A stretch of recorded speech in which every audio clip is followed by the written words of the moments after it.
வீடியோல நம்ம என்ன பார்க்க போறோம் அப்படின்னு பாத்தீங்கன்னா, இந்தியன் ஏர்ஃபோர்ஸ்ல பாருங்க அக்னிவீர் வாழ்வுக்கான நோட்டிபிகேஷன் வந்திருக்கு. சரிங்களா? ஸோ ஏர்ஃபோர்ஸ்க்கான நோட்டிபிகேஷன் இன்னைக்கு விட்டாங்க. ஆன்லைன் அப்ளிகேஷன்ல தான் வந்து இது அப்ளை பண்ண முடியும் அப்படின்னு வந்து சொல்லியிருக்காங்க. அதாவது அன்மேரிட் மேல் மட்டும்தான் அப்ளை பண்ண முடியும்னு சொல்லிட்டாங்க. சரிங்களா? இதுக்கான ஆன்லைன் ரிஜிஸ்ட்ரேஷன் டேட் வந்து 24 ஜூன்ல இருந்து 5 ஜூலை 2022 வரைக்கும் அப்ளை பண்ணலாம் அப்படின்னு சொல்லியிருக்காங்க. ஸோ ஆன்லைன் எக்ஸாம் டேட் வந்து எப்போ அப்படின்னு கேட்டீங்கன்னா 24 ஜூலை. சரிங்களா? 24 ஜூலை 2022 அப்படின்னு வந்து சொல்லியிருக்காங்க. சரி, இதுல இது ஏற்கனவே சொன்னதுதான். குவாலிஃபிகேஷனை பொறுத்த வரைக்கும் பாருங்க, class 10th matriculation passing certificate இருக்கணும் அப்படின்னு வந்து சொல்லியிருக்காங்க. அதே சமயம் இன்டர்மீடியேட்டும் முடிச்சிருக்கணும், அதாவது 12th முடிச்சிருக்கணும் அப்படின்னு சொல்லியிருக்காங்க. இல்லைன்னா அதுக்கு ஈக்குவலண்டான மார்க் ஷீட் ஒன்று வைக்கணும் அப்படின்னு வந்து சொல்லியிருக்காங்க. சார் நான் அதை பண்ணல அப்படின்றவங்க 3 இயர் இன்ஜினியரிங் டிப்ளமோல ஃபைனல் இயர் மார்க் ஷீட்டை வைக்கணும் அப்படின்னு வந்து சொல்லியிருக்காங்க.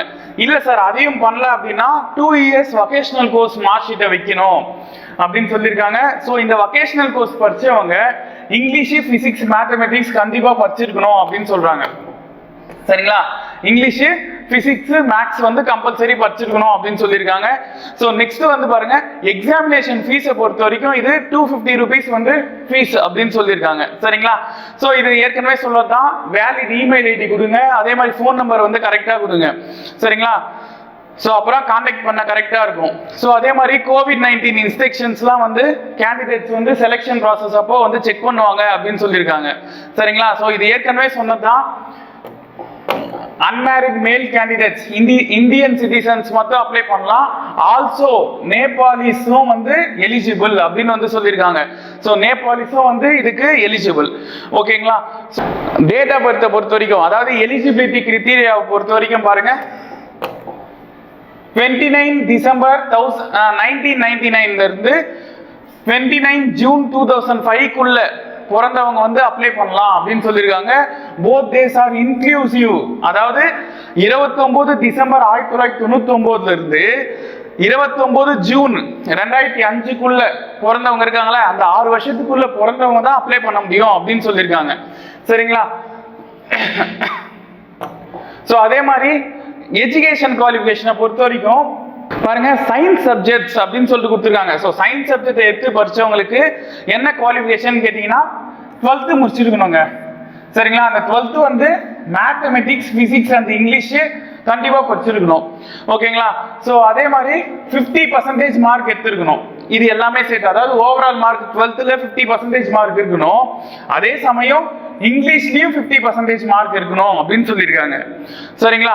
இல்லைன்னா 3 இயர்ஸ் டிப்ளமோ கோர்ஸ் இன் இன்ஜினியரிங் படிச்சிருக்கணும். ஸோ அதுல ஏதோ ஒன்று மெக்கானிக்கலோ, எலக்ட்ரிக்கல், எலக்ட்ரானிக்ஸ், ஆட்டோமொபைல், கம்ப்யூட்டர் சயின்ஸ்னு சொல்லிட்டு ஏதோ ஒன்று கொடுத்துருக்காங்க. சரிங்களா? ஸோ அதுலயும் 50% மார்க் எடுத்திருக்கணும். ஓகேவா? அதுல இங்கிலீஷ்ல மட்டும் 50% மார்க் எடுத்திருக்கணும் அப்படின்னு சொல்லியிருக்காங்க. ஸோ அதே மாதிரிதான் வொகேஷனல் கோர்ஸை பொறுத்த வரைக்கும்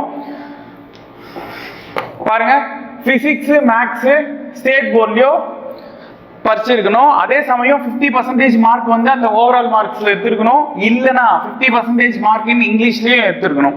சரிங்களா? இது ரெண்டுமே கம்பல்சரிங்க. சரிங்களா? 50% மார்க் இன் அக்ரிகேட், அதாவது ஓவரால் மார்க்ஸ்ல 50% வரணும். சரியா? அதே சமயம் இங்கிலீஷ்லயும் 50% மார்க் எடுத்திருக்கணும். அதர் தென் சயின்ஸ் சப்ஜெக்ட். ஸோ சயின்ஸ் நான் படிக்கல சார் அப்படின்றவங்களுக்கு என்ன கொடுத்துருக்காங்க, பாஸ்ட் இன்டர்மீடியேட், இவங்களும் 12th முடிச்சிருக்கணும். சரிங்களா? இல்லனா equivalent examination in any subject approved by central state education board. So central state education போர்டில் அப்ரூவல் பண்ண ஏதோ ஒரு சப்ஜெக்டை வந்து படிச்சிருக்கணும் அப்படின்னு வந்து சொல்றாங்க. சரிங்களா? ஸோ அதுலயும் வந்து 50% மார்க் எடுத்திருக்கணும். அதே மாதிரி இங்கிலீஷ்லயும் 50% மார்க் எடுத்திருக்கணும் அப்படின்னு வந்து சொல்லியிருக்காங்க. சரி, நெக்ஸ்ட் பாருங்க, மெடிக்கல் ஸ்டாண்டர்டை பொறுத்த வரைக்கும் இவங்க வந்து ஹைட் வந்து என்ன கொடுத்துருக்காங்கன்னா மினிமம் வந்து 152.5 சென்டிமீட்டர்ஸ் அப்படின்னு சொல்லிட்டு கொடுத்துருக்காங்க. சரிங்களா? ஸோ மினிமம் ரேஞ்ச் ஆஃப் எக்ஸ்பென்ஷன் செஸ்ட்டை பொறுத்த வரைக்கும் 5 சென்டிமீட்டர் எக்ஸ்பென்ஷன் இருக்கணும் அப்படின்னு சொல்லியிருக்காங்க. வெயிட் வந்து proportionate to height and age அப்படின்னு சொல்லியிருக்காங்க. ஸோ அது BMI கால்குலேட்டர். சரிங்களா? ஸோ இதில் அதே மாதிரி பர்மனன்ட் பாடி டேட்டூஸ் தவிர வேற எதுவுமே வந்து பர்மிட் இல்லை அப்படின்னு வந்து சொல்லியிருக்காங்க. ஸோ இதுல வேற என்ன முக்கியம் அப்படின்னு சொல்லிட்டு பார்த்தீங்கன்னா ஆனுவல் லீவ் பாருங்க. ஆனுவல் லீவ் வந்து வருஷத்துக்கு 30 நாள் வந்து லீவுன்னு சொல்லியிருக்காங்க. சரிங்களா? சிக் லீவை பொறுத்த வரைக்கும், அதாவது உடம்பு சரியில்லை ஏதாவது ஒரு பிரச்சனை அப்படின்னா மெடிக்கல் அட்வைஸை பொறுத்து அதுக்கு தகுந்த மாதிரி லீவ் தருவாங்க அப்படின்னு வந்து சொல்லியிருக்காங்க. சரிங்களா? ஸோ சேலரி பேக்கேஜ் அப்படின்ற பொறுத்த வரைக்கும் ஃபர்ஸ்ட் இயர்ல 30,000 சேலரி, இதுல உங்களுக்கு 21,000 வரும். சரிங்களா? செகண்ட் இயர்ல 33,000, அதுல 23,100 வரும். தேர்ட் இயர்ல 36,500 இருக்கு, இதுல 25,550 வந்து உங்க கையில வரும். சரிங்களா? ஃபோர்த் இயர்ல 40,000, இதுல 28,000 நம்ம கையில வரும்.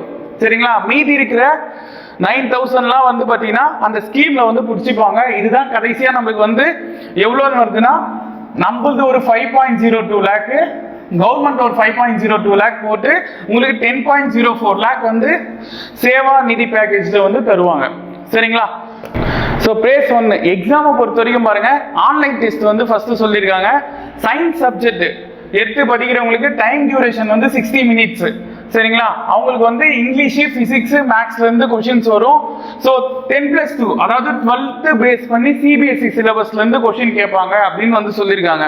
அதர் தென் சயின்ஸ் சப்ஜெக்ட், ஸோ சயின்ஸை தவிர்த்து மீதி இன்னொரு இது இருக்குதுன்னு சொன்னாங்க பார்த்தீங்களா, அதை எடுத்து படிச்சவங்களுக்கு 45 மினிட்ஸ் எக்ஸாம் அப்படின்னு சொல்லியிருக்காங்க. ஸோ இவங்களுக்கு இங்கிலீஷ் அந்த ஆஸ் பர் 10+2 சிபிஎஸ்சில பாருங்க ரீசனிங் வந்து ஜெனரல் அவேர்னஸ் வரும் அப்படின்னு சொல்லியிருக்காங்க. சரிங்களா? ராகான்னு சொல்ற ரீசனிங் வந்து ஜெனரல் அவேர்னஸ்ல இருந்து கொஸ்டின் கேட்பாங்க. ஓகேங்களா? ஸோ ரெண்டு பேருமே சேர்த்து சயின்ஸ் சப்ஜெக்ட்ஸ் அந்த அதர் தென் சயின்ஸ் சப்ஜெக்ட் ரெண்டுமே எழுதுறவங்க இருப்பாங்கல்ல, அவங்களுக்கு வந்து பாத்தீங்கன்னா ஆன்லைன் டெஸ்ட் தான். 85 மினிட்ஸ் வந்து எக்ஸாம் கொடுப்பாங்க. அவங்களுக்கும் அதே தான், இங்கிலீஷ், பிசிக்ஸ், மேத்தமெட்டிக்ஸ். அதே சமயம் ரீசனிங், ஜெனரல் அவேர்னஸ் எல்லாமே வந்து பாத்தீங்கன்னா சிபிஎஸ்இ சிலபஸ் அப்படின்னு வந்து சொல்லியிருக்காங்க. சரிங்களா? இவங்களுக்கான மார்க் பேட்டர்னும் வந்து கொடுத்துருக்காங்க பாருங்க. 1 mark for every correct answer, எல்லா சரியான கொஸ்டினுக்கும் 1 மார்க்னு சொல்லிட்டாங்க. அதே போல சார் நான் அட்டெம்ப்டே பண்ணல ஒரு கொஸ்டின் அப்படின்னா அதுக்கு மார்க் எடுக்க மாட்டாங்க. சரிங்களா? நான் ஒரு கொஸ்டினை அட்டன் பண்ணல அப்படின்னா அந்த கொஸ்டினுக்கு மார்க் இல்ல, சரியா, எடுக்க மாட்டாங்க, மைனஸ் மார்க் இல்ல. ஆனால் நான் அட்டன் பண்ணி ராங் ஆன்சர் வந்துருச்சு சார் அப்படின்னா அதுக்கு 0.25 கால் மார்க் வந்து குறிச்சிக்கிறாங்க. சரியா? சோ 4 கொஸ்டின் அட்டெண்ட் பண்ணிருக்கேன், 4 கொஸ்டின் இந்த தப்பு அப்படின்னா 1 மார்க் போயிடும். சரியா? நல்லா ஞாபகம் வச்சுக்க. சோ பிரேஸ் 1 பாஸ் ஆனவங்க இருக்காங்கல்ல, அவங்களுக்காக வந்து ஷார்ட் லிஸ்ட் பண்ணி பிரேஸ் 2 எக்ஸாம் வைப்பாங்க. சோ இதுக்கான நியூ அட்மிட் கார்டு வந்து பாத்தீங்கன்னா உங்களுக்கு நீங்க ஒரு ரிஜிஸ்டர் ஐடி ஃபர்ஸ்ட் நம்ம கொடுத்துருப்போம் பாத்தீங்களா, அதுக்கு வந்து என்ன வரும், இமெயில்ல வந்துரும் இதுக்கான அட்மிட் கார்டு. சரிங்களா? அதுல என்னென்ன ப்ராசஸ் அப்படின்னு சொல்லியிருக்காங்க. கலர் பிரிண்ட் அவுட் எடுத்துக்கணும். சரிங்களா? அதே மாதிரி அப்ளிகேஷன் வந்து ஒன்னு வந்திருக்கும் ஆன்லைன் ரெஜிஸ்ட்ரேஷன்ல, அதை பண்ணோம். சரிங்களா? அதுல என்னென்ன தேவை அப்படின்னு சொல்லிட்டு இங்க கொடுத்துருக்காங்க. சரிங்களா? அட்டஸ்ட் வாங்குறது இதெல்லாம் வந்து சொல்லியிருப்பாங்க. ஸோ அதெல்லாம் வந்து கீழே டிஸ்கிரிப்ஷன் பாக்ஸ்ல நான் வந்து உங்களுக்கு இந்த பிடிஎஃப் வந்து என்ன பண்றேன், லிங்க் கொடுக்குறேன், டவுன்லோட் பண்ணி பார்த்துங்க. சரிங்களா? ஸோ பேஸ் 3 அப்படின்னு சொல்லிட்டு பாருங்க மெடிக்கல் எக்ஸாமினேஷனும் வந்து இருக்கு அப்படின்னு சொல்லியிருக்காங்க. ஸோ அதுலயும் வந்து எல்லாமே செக்கிங்லாம் இருக்கு.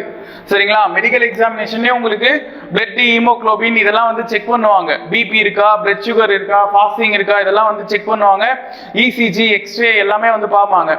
சரிங்களா? ஸோ எப்படி அப்ளை பண்ணதுன்னு கொடுத்துருக்காங்க பாருங்க. How to apply online registration for the selection test. இது ஏற்கனவே சொன்னதான் 24 ஜூன் 2022. சரிங்களா? இதுல இருந்து ரெஜிஸ்ட்ரேஷன் பண்ணலாம். எப்போ க்ளோஸ் ஆகுது அப்படின்னு கேட்டீங்கன்னா 5 ஜூலை 2022 வந்து க்ளோஸ் ஆகுது. சரிங்களா? பாருங்க இதுதான் வெப்சைட், அபிஷியல் வெப்சைட்டும் வந்து கொடுத்துருக்காங்க. சரிங்களா? ஸோ இதுல ஆன்லைன்ல நீங்க அப்ளை பண்ணும்போது உங்களுக்கு எதனா டவுட்ஸ் இருந்துச்சுன்னா அதுக்காக வந்து என்ன கொடுத்துருக்காங்க, ஃபோன் நம்பர்லாம் கொடுத்துருக்காங்க. சரிங்களா? டவுட் இருந்தா அதையும் நம்ம கேட்டுக்கலாம். ஸோ கிளாரிஃபை பண்ணதுக்கு அவங்க ஃபோன் நம்பர் கொடுத்துருக்காங்க. ஒரு சில விஷயம் வந்து கொடுத்துருக்காங்க. என்ன அப்படின்னு பாத்தீங்கன்னா பாருங்க, இதுல IAF reserves the right to cancel entire selection process at any stage without assigning any reasons.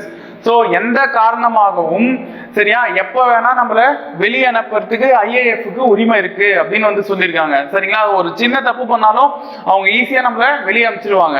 So அதை பாத்துங்க. அதே மாதிரி candidates found including in any type of malpractice, அதாவது ஒரு விஷயம் நம்ம வந்து ஆள் மாறாட்டமோ இல்ல வேற எதனா தேவையில்லாத விஷயம் எதனா பண்ணா பர்மனண்டா நம்ம ஐஏஎஃப்ல எக்ஸாம் எழுதாத அளவுக்கு பண்ணுவாங்க அப்படின்னு வந்து சொல்லியிருக்காங்க. அதே மாதிரி the data entered during registration will be final. So நீங்க ஆன்லைன் அப்ளிகேஷன்ல ஃபர்ஸ்ட் ஃபில் பண்றீங்க பாத்தீங்களா, அதுதான் வந்து ஃபைனல். அதுக்கப்புறம் அதுல எதனா சேஞ்ச் பண்ணோம் அப்படின்னு நினைச்சீங்கன்னா கண்டிப்பா பண்ண முடியாது. சரிங்களா? அதே சமயம் ராங் டேட்டா எதனா ஃபில் பண்ணிருந்தீங்க அப்படின்னா டிஸ்குவாலிஃபை கேண்டிடேட் அப்படின்னு சொல்லிட்டு நம்மளது வந்து அப்ளிகேஷனை ரிஜெக்ட் பண்ணுவாங்க அப்படின்னு சொல்லியிருக்காங்க. சரிங்களா? ஸோ இதுல அதாவது இந்தியன் ஏர்ஃபோர்ஸ்ல இது வந்து ஒரு நம்மளுக்கு புதுசு தான். ஸோ இன்ட்ரெஸ்ட் இருக்கிறவங்க என்ன பண்ணுங்க, இதுலயும் வந்து பங்கேற்றுங்க, சீக்கிரமா வந்து அப்ளை பண்ணுங்க. அப்ளை பண்ணிட்டு இதுக்கான வேலையை பாருங்க, கண்டிப்பா ஜெயிப்போம். நன்றி.